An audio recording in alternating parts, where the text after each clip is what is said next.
Right, well, welcome to the preview for the Georging St Ledger. I'm joined by Marcus Westgate, Yarmouth Racing Manager, and Jack Cranfield, the sponsors. Jack, if I could start with you, Georging Ledger. Tell me about it. Who's Georging? George Jing, it's a race that we started a couple of years back. Obviously, we couldn't run it last year.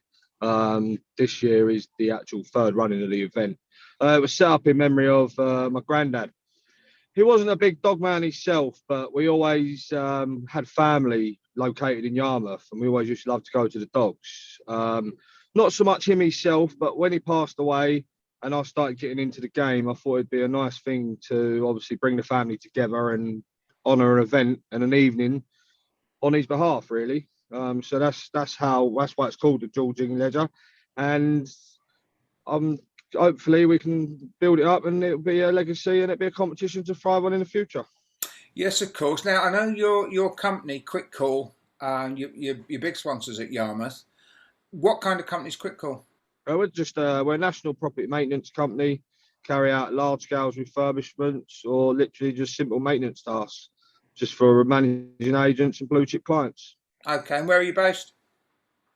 We're based in Essex, near Chelmsford, and like I say, we cover the radius of 3 hours. So we go down to Southampton, up to Northampton on a emergency call out service. But we do lots of work in Oxford, all over really. I mean, we've done big projects in Scotland, everywhere, Wales, Isle of Wight. Yeah, we travel. If it's there, we do it. Excellent. Well, I can pick up you haven't got a local accent. So, Marcus, old boy, you all right? Thanks, Floyd. That's okay, mate. It's okay. Yeah, I'm fine. Everything is hunky dory this end. So, yeah, fantastic. Yeah. You're gonna get that haircut at some stage, yeah? I'm going for it. I count myself lucky amongst the people at the stadium. I've got probably the most hair at the minute. So casting no aspersions to any management or colleagues at all. I count myself very lucky. Yeah, I was going to tell anybody that you used to be in the Cure or something, but anyway, moving on. Tell me about the Ledger. Yeah, for a kick-off, you had a very good entry, didn't you? We did have a good entry, and first thing to say is really to Jack and family, to thank him more than anything, because we're stuck on the limb in Yarmouth. We're on that Acle Strait, and it's really difficult to attract people down at the best of times. So I think probably everyone at the stadium and the management is really appreciative of what you've done, Jack, to be honest. So we really do appreciate it, and obviously everyone else who does frequent the stadium and more importantly comes to these open races.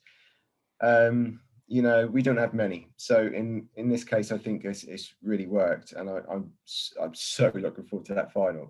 It may seem like maybe a two-dog race to a certain degree, but you can't ask for more sometimes, and it's just great to have a little bit of variety at the track.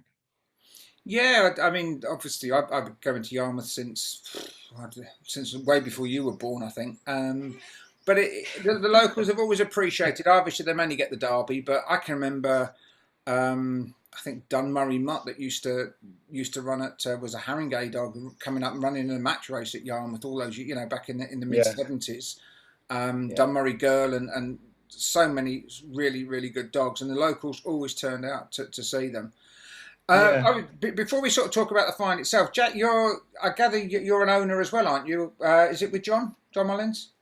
Yeah, well, I'm owner with John Mullins. All my dogs are with John. I haven't got many new dogs in the kennel at the moment. I've sort of turned to hopefully try and breed a few litters through and enjoy the game that way. I've got a couple of open dogs at the moment. But I've got a litter coming back from schooling next week, the week after. And then I've got another litter sitting there ready to come through in 6 months' time. Which litters are they? How are they bred? The litter coming through is Lugill Blake and Ballykept Beauty. And the next litter coming through is Ballymat Best, Ballykept Beauty. Excellent. And has John reared them? John? Yeah, they're all reared at John's. They're there now, both litters there. One's away at schooling. And then they'll come back and then hopefully we'll see what we've got. Fingers crossed. Okay, well, I thought we'd start off with some expert view on the final, so I'd ask you before I ask Marcus. You've had a look at the final.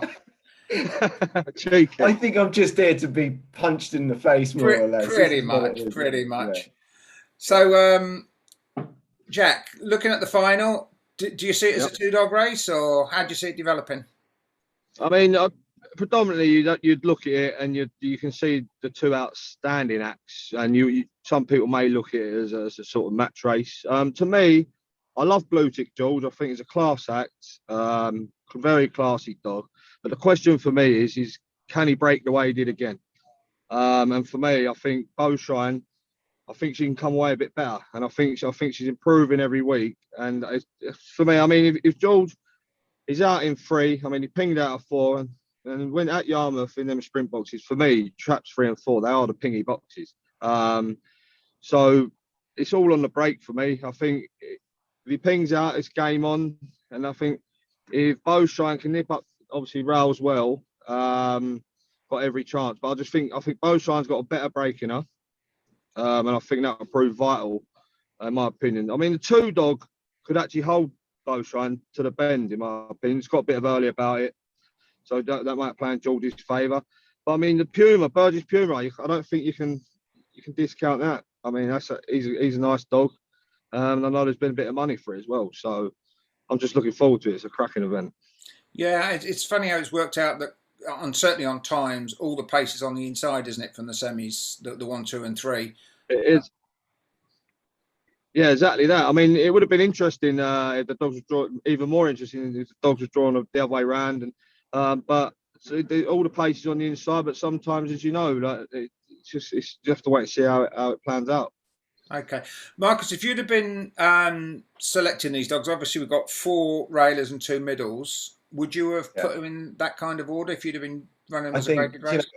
I think that's such a great appraisal from Jack, because I don't think I can add much more in regards to how you would see that race. So yeah, there might be a job here, once you get past all that quick stuff. But no, I think that realistically, I would definitely have George on the further out. So he's drawn a great trap for me, I would say. Maybe you would grade it even further out, because the fact that from 4 it can do a 16-11 is phenomenal, really, in regards to that. But I think that Abigail's Canary absolutely on the outside of Lily. I would say, it's good to have a bit of local interest, and I think the dog's done Paul Bird proud on that side of things. But I think Jack, you nailed it. I think Bowshine Bullet, it has got a better break in it somewhere. Trap 1, and I think I can do it, but I still think that George out of 3 is going to be tough to beat to the bend. But we'll see. But like you said, Marcus, there, I mean, 16-11, it's absolutely flying. If it repeats it, and there's no reason why George can't hold Bowshine, and home he goes. It's a great exactly, race. Mate. I couldn't agree more. I really like the layout of it. I think it's going to be a fine final, and Culavani Lily in Burgess Puma. You're so right. I don't think you can discount that, Jack. I really don't. I think you've probably got that well sorted. And yeah, I think there's more to that, definitely. But if it gets a clear run outside, and there's a little bit of scrimmage on the inside, it could swoop around the outside, and we know it stays. So it's very interesting. Yeah, definitely. I guess after what happened to Bowshine Bullet in the Golden Jacket, where she was knocked over, I guess, it'd be nice just to see her get a decent run and a little bit of luck in the race, wouldn't it? However weight finishes, you'd at least hope she gets some kind of opportunity. Now, before we did this call, I asked you to pick me out another couple of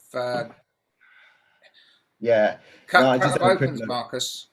Sorry, say that again. Yeah, pick me out some runners from another couple of the opens. All right, so I'm going to go to the sprint, because I just, that's my first one. I know there's a lot of local entries in some of these, but it is what it is. Trooper Taurus is such a good dog away. It's had multiple wins at Romford, but obviously the one to be looking at is the Shrewd Cool Dog. I think John, which I think it is David, isn't it? Really? So yeah. So, but we've got it here now, and it's drawn trap 6, which is not the end of the world for the dog. So I think in some ways it could absolutely, it could show class from 6. There's no doubt about it.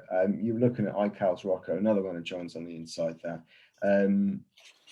You win by 2.5 lengths in 16:39. mug. So, but I think that obviously the dog to watch out for in that race is Shrewd Call. I think that would be my sort of choice. And obviously going on to like the marathon side of things, then it's an interesting marathon. It's obviously, again, we've got some local stuff there. You've got Marcella for Jim Daly and that. And do you know what? That Foxy Daisy dog of ours, I've got so much more in that. So it'd be a really interesting run over the trip for that. It's just improving. So I think somewhere down the line, I think we can look forward to a very interesting marathon on that, guys. So, Yeah, Seamus come all the way from Hove, which is maybe he's just sort of struggling to get marathons, and Yarmouth was one of the few opportunities. But he wouldn't normally travel unless he fancied himself a little bit, would he? And I think Seamus is one we've not seen really for a couple of years now, I don't think, at the track. So it was great to see them both there. Teresa was Teresa, and it was good to see her. She's a character we all know, and obviously so is Seamus. And but yeah, it was great to see them both here, and to sort of frequent the opens at this stage is always a good sign. Hopefully they'll be back for the Derby. Fingers crossed, I would just like to say, like, thanks for the support from Yarmouth Stadium, and also the trainers that are travelling to actually make the event. Like you just mentioned there, we ain't seen Seamus there for a while. I mean, it's a long drive down from there. So, I mean, it's like you said, we're out on a limb at Yarmouth. And I think it's great that we're starting to see the trainers come, and hopefully we can keep it going the right direction. Yeah, of course. The other thing I should have asked you, which I didn't earlier, is this the third year? Yeah. So are the plans further? Sorry about that. Are the plans to continue running the race in years going forward? Yeah, most definitely. I mean, to be honest, I had plans of running it last year, but with obviously what was going on, it wasn't a financial thing. It was just more of where Yarmouth is and the way dog racing was. I mean, we had that break in between, and with the other events coming back, it just made sense not to run the competition. But 100%, I said, my granddad meant a lot to me, and it's a great night. The family gets together, and that means the world to me. I'm a family man, and it's just, there's no better place than to hold it there at Yarmouth.